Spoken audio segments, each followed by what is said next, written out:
Ganito lang ang ginawa ko sa sardinas. Simpleng ulam, i-level up natin yan. Naglagay lang ako ng mantika sa kawali at pinainit ito. Ginisa ko na yung bawang.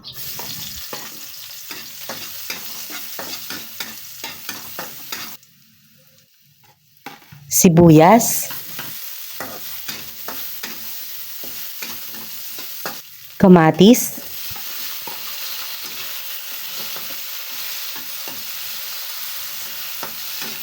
Next, nilagay ko na yung mackerel.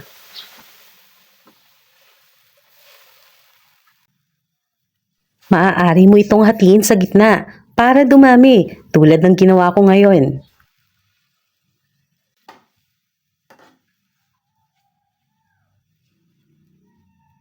Naglagay ako dito ng 2 cups of water.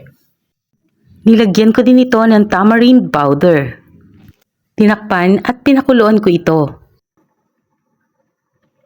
Kapag kumulo na ito, pwede nang ilagay yung talbos ng kamote.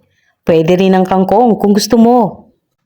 Maaari ka din maglagay dito ng iba pang gulay tulad ng okra at talong. Tinimplahan ko din ito ng asin. Pakuluan uli ito ng 2 minuto at pagkatapos pwede na itong iserve.